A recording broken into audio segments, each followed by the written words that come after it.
There's this wonderful idea of the deferred life hypothesis. Deferred life hypothesis is basically the sort of common belief that our life hasn't yet begun. That what's happening now is a sort of prelude, it's an intro to our life truly beginning. And upon reflection, what a lot of people realize is that this prelude that they run through was a mirage that sort of faded as they approached, and they were actually just running toward the end of their life. Like they're permanently putting things off. I get it. People have got realistic, structural, monetary requirements. They've got to get up, they've got to go to work, they've got to fucking change their nappy, they've got to walk the dog, they've got things that they need to do.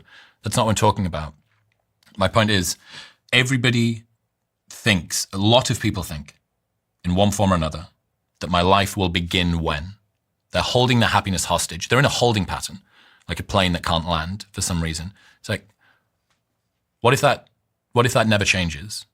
What if your problems in life are never, ever going to go away? What if problems are always going to be there?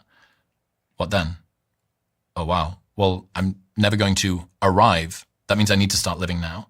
And I think for me, there's definitely a lot of, I will get there once the tasks of today are completed, once the problems are gotten through.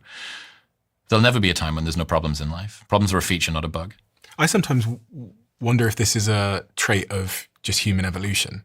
Like it makes survival sense for it to be hardwired into my genetic code to strive, to basically continue to strive, like to continue to conquer, to continue to build. And in fact, maybe if my ancestors didn't have that, we wouldn't be sat in a room now with all these lights and fancy cameras and such, because this is the consequence of a species that strive. And so I wonder if this is like the curse of being human, which is we just endlessly strive and then we die. And because we did, our offspring have a higher rate of survival. And like when I speak to people from, like East Asian traditions and stuff, they talk about being at peace and being at one and being satisfied and all these things. But it seems so alien to me to be satisfied. I think I live in a dichotomy where I'm like well aware nothing will change my happiness. And then at the same time, I'm completely striving as if it would.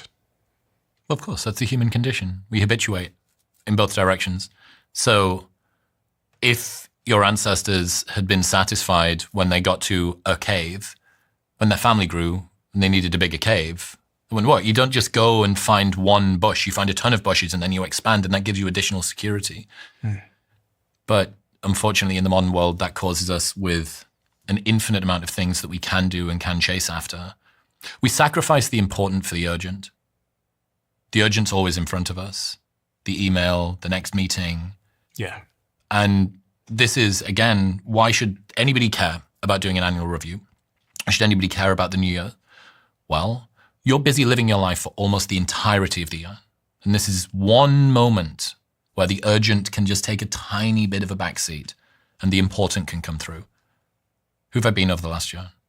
What do I want from next year? Every single year is a chapter of your life.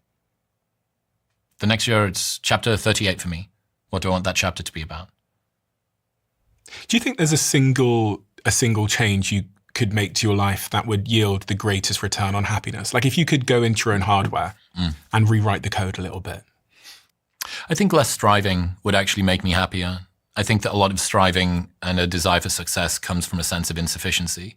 Like if only the world recognized my brilliance, then I will be validated. And it takes a long time to realize that you don't fix internal voids with external accolades.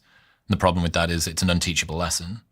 You try and tell people that money won't fix your happiness problem or fame won't fix your self-worth problem. You should see your parents more. Time in a hammock is never wasted. You don't love that pretty girl, she's just hot and difficult to get. Like all of these things are only lessons that you can learn once you've got there. And people who haven't yet gotten there think, well, that's easy for you to say. And then when they arrive, for some reason, they seem to evangelize the same insights, like somebody that's just gone through religious revelation. So either one of two things is true. People who achieve a thing are lying about the fact that that thing didn't fix their problems, their internal void with external accolades, because they're part of some cartel that's trying to pull the ladder up after they've just gotten in. Yeah. Or it's the truth. But it's an unteachable lesson. You will not understand that thing outside won't fix your internal void until you get there.